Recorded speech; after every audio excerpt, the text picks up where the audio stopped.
Picture this. You've spent 2 years preparing. You've got your skills assessment done. You've smashed your English test. Your points calculator says 65, the so-called magic number for Australian permanent residency. And yet, nothing. No invitation. No explanation. Just silence. If that sounds confusing, stick around, because by the end of this video, you'll understand exactly why thousands of applicants are being quietly filtered out in 2026, and what you can actually do about it before it happens to you too. Here's the truth nobody tells you up front. 65 points was never the real number. It was always just the legal minimum to even enter the race. Like buying a ticket to a lottery you still have to win. The real number, the one that actually gets you an invitation, has been climbing fast and quietly. In many skilled visa streams, applicants are now needing 80 points or more just to be seen by a case officer. Imagine training for a race your whole life, only to find out the finish line moved a few months before you got there, and nobody sent you the memo. That's exactly what's happening right now inside Australia's immigration system. And most applicants only find out after they've already missed their window. So why is this happening? Australia hasn't slammed the door shut, not even close. The total permanent migration intake is still sitting around 185,000 places this year. That number sounds generous until you actually look at how those places are being divided up behind the scenes. Employer-sponsored visas have grown to around 44,000 spots. State and territory nominations sit near 33,000.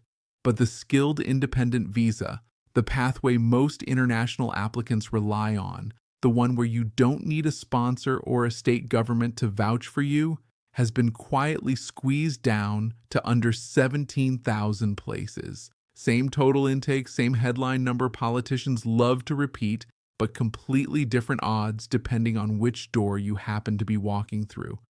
And here's where it gets personal. The system isn't just counting your points anymore, it's profiling you. Younger applicants in their 20s and early 30s are being weighted more heavily because the government wants migrants with decades of working life still ahead of them, not someone close to the end of their career. Stronger English scores are being rewarded more generously than before, sometimes worth the difference between an invitation and another year of waiting. And occupations facing genuine shortages, things like healthcare, teaching, construction, and essential regional services, are jumping the queue entirely, sometimes getting invited with lower points than someone in a generic office role sitting on a higher score. Meanwhile, if your occupation isn't on that priority list, you could be sitting in the pool for months watching newer, younger, more in-demand applicants overtake you in real time and never quite understanding why your file just sits there. Now here's a detail that surprises almost everyone, even people who think they've done their research.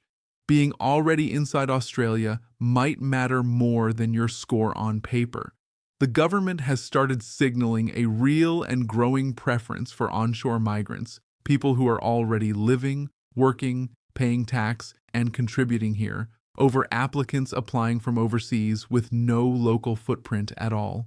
So if you're offshore right now with no job offer and zero Australian experience, you're facing one of the steepest climbs in the entire system, even if your points look perfect on a spreadsheet. There's also a quieter shift happening for skilled workers on employer-sponsored pathways, and this one is actually good news. If you're on a temporary skill shortage visa, the wait to transition into permanent residency through employer sponsorship has gotten shorter for many people, dropping from 3 years down to 2. That's one of the rare bright spots buried inside all this tightening, and it tells you something important. Australia still wants proven workers, just not necessarily new ones from offshore. For international students, though, the picture is genuinely tougher than it used to be.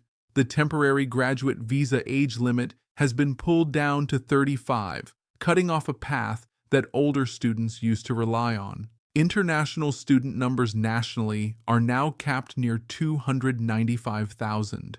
Just finishing your degree in Australia is no longer anywhere close to a guaranteed bridge to permanent residency.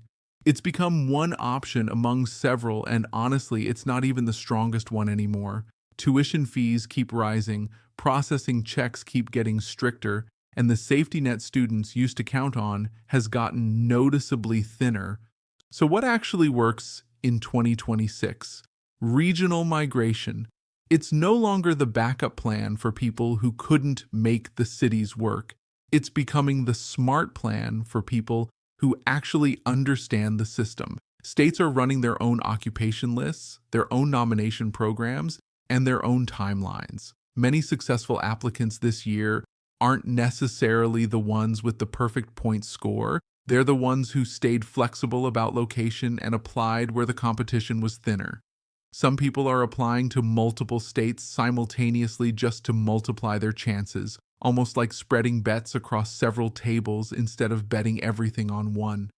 Others are chasing a genuine job offer from an Australian employer because a real offer on paper can outweigh a mediocre point score almost every single time.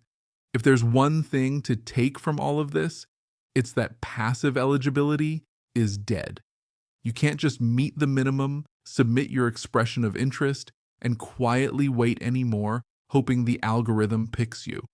The system now rewards people who actively build relevance.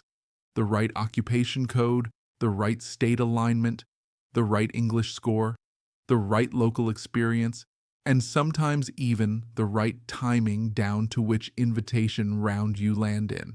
This isn't legal advice, and immigration rules shift fast, sometimes month to month.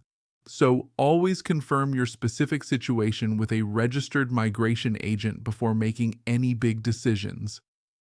But understanding the direction this system is moving in, that alone just gave you an edge thousands of applicants out there still don't have. If this helped clear up the confusion, hit like, drop your visa subclass in the comments so I know exactly what to break down next, and subscribe so you're not caught off guard the next time these rules quietly shift again.